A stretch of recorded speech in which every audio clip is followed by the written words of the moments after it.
Hi, welcome back to the basement. I'm Steve Lewis. Today we continue our in-depth look at the year 1968, laying the groundwork for our discussion of the Beach Boys' Friends album. We're now up to the second quarter of the year, April, May, and June. And once again, there's so much going on in this quarter that I think to do it justice, we're really going to have to break it into two episodes. So this episode will be a little bit light on Beach Boy content. There's a lot going on with the Beach Boys in this quarter. We will get to that in the next episode.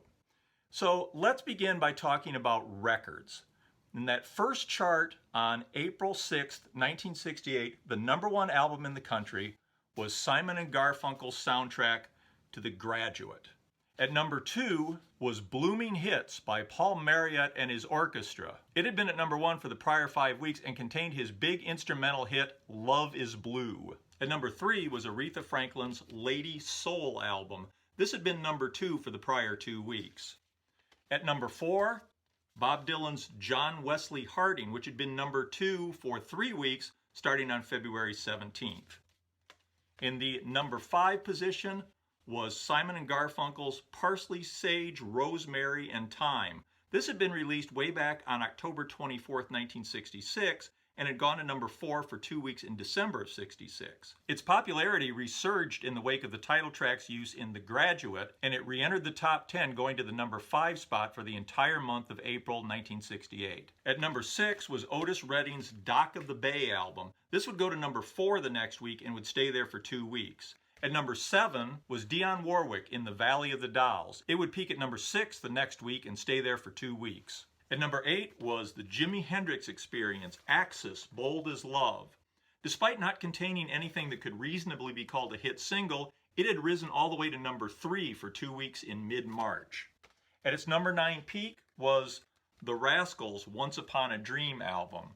And at its #10 peak was The Letterman with The Letterman and Live. The top 10 singles as the second quarter of '68 began. At #1 was Sitting on the Dock of the Bay by Otis Redding. At its #2 peak was Young Girl by the Union Gap featuring Gary Puckett. Valerie by the Monkees was at its #3 peak. This would turn out to be the Monkees' last top 10 hit. La La Means I Love You by the Delphonics was at its #4 peak. And Aretha Franklin's Sweet Sweet Baby Since You've Been Gone was at its #5 peak. At #6 was Cry Like a Baby by the Box Tops, which would go to #2 for 2 weeks beginning on April 27th. And the Beatles' Lady Madonna was at #7 on its way up the chart, peaking at #4 for 3 weeks on April 20th. This was a very rare example of a Beatles single that didn't go to #1. Georgie Fame's Ballad of Bonnie and Clyde was at #8. It would peak at #7 the next week, April 13th, and stay there for 2 weeks. Paul Marriott's mega hit Love is Blue had been #1 for 5 weeks beginning on February 10th. It had now slipped to the #9 position. And rounding out the top 10 was Bobby Goldsboro's tearjerker Honey, which would jump to #1 the next week and stay there for 5 weeks. And singles that would come and go from the top 10 in the second quarter included The Mighty Quinn by Manfred Mann, a strange new song written by Bob Dylan and very unlike anything from his new album John Wesley Harding. It would hit #10 for 2 weeks beginning on April 13th.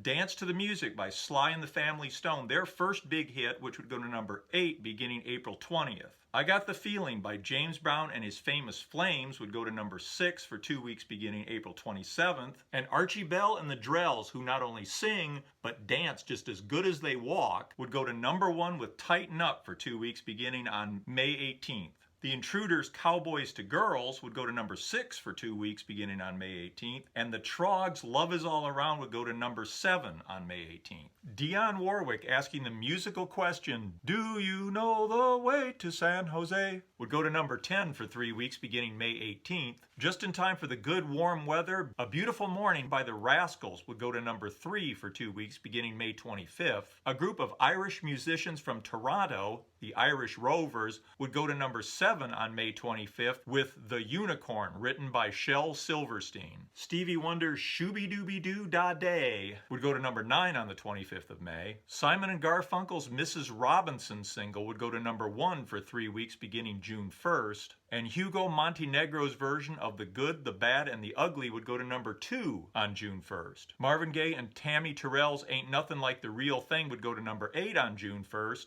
Tommy James and the Shondells would go to number 3 on June 15th with Mony Mony, and the Ohio Express would go to number 4 for 3 weeks beginning June 15th with Yummy Yummy Yummy. And Aretha Franklin's Think would be number 7 for 2 weeks beginning on June 15th. Big new album releases in April included on April 3rd, Simon & Garfunkel's Bookends album. On April 22nd, The Birds, the Bees, and the Monkees.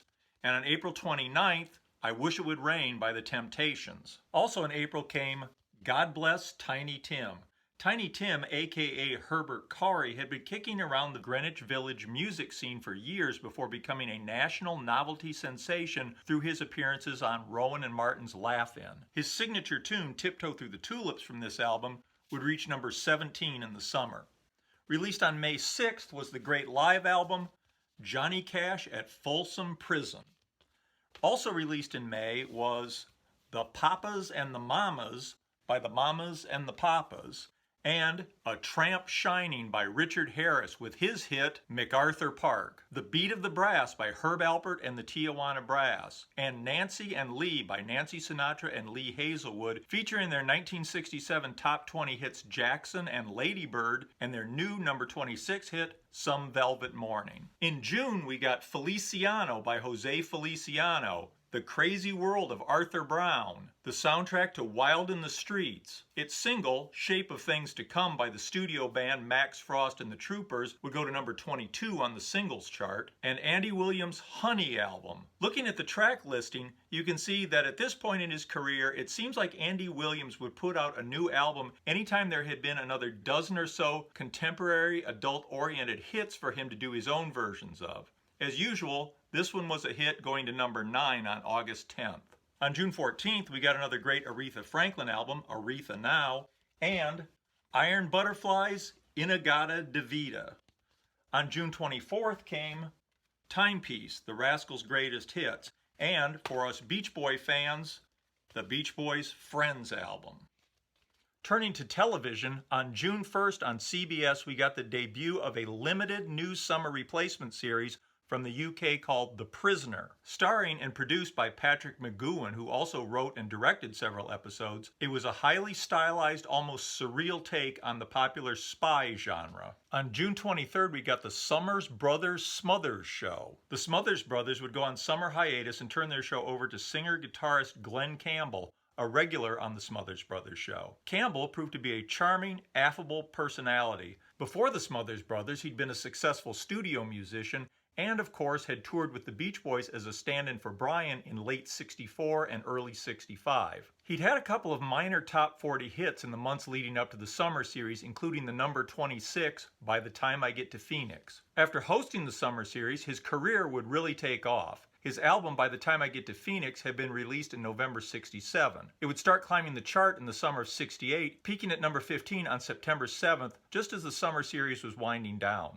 By the spring of '69, he'd have 2 top 5 singles and 3 top 5 albums. On January 26, 1969, he'd return to CBS with his own variety series, The Glenn Campbell Good Time Hour, which would run until June 1972. And he'd star opposite John Wayne in 1969's hit movie, True Grit. In news during that first quarter, shortly after President Johnson announced his decision not to run for another term, his vice president, Hubert Humphrey of Minnesota, entered the race, challenging Eugene McCarthy and Robert Kennedy for the Democratic nomination. On Thursday, April 4th, Dr. Martin Luther King Jr. was sadly and tragically assassinated in Memphis, Tennessee, where he had gone to support striking sanitation workers. In the weeks that followed, there was civil unrest in more than 100 U.S. cities. Protests, both violent and nonviolent, against the war and for racial and social justice continued to intensify throughout the spring, both across the country and abroad. In May and June, France was virtually shut down by protests. Meanwhile, in Czechoslovakia, a more moderate communist government under Alexander Dubček introduced unprecedented liberties, including a free press, creating tensions with the Soviet Union. On June 5th, shortly after declaring his victory in the California Democratic primary, Robert Kennedy was shot in the kitchen of the Ambassador Hotel. he died the next day. Undoubtedly, this was a sad and traumatic period for the entire country. Turning to far, far less weighty and consequential matters, if you were in second grade like I was, or somewhere around that age, you might have found yourself caught up that spring in the craze for a hot new toy that debuted in May called Hot Wheels. They were toy cars, but they were much cooler than Matchbox cars, having bright, metallic, almost psychedelic colors and wild designs. They were also really hard to find, selling out almost immediately whenever they reached the stores. There were 16 different models in a variety of mod colors. I really wanted the silhouette with the cool bubble top. My mom and grandmother made a lot of phone calls to local stores and searched the town. We finally found one at Woolworth's. It was a purple Diora with 2 plastic surfboards. It wasn't a silhouette, but it was very cool, and I clearly remember the fun of running it around in the dirt on the playground during recess that spring. We'll leave it here for now. Next time we'll talk about the movies in the second quarter and, of course, what the Beach Boys were up to in those second 3 months of 1968. Hope you enjoyed this. I know there's a lot that we're trying to get to. Sorry it's taken so long. We will talk about the Friends album very shortly. Thanks for watching. Hope you enjoyed this. Please comment, like, and subscribe. Bye.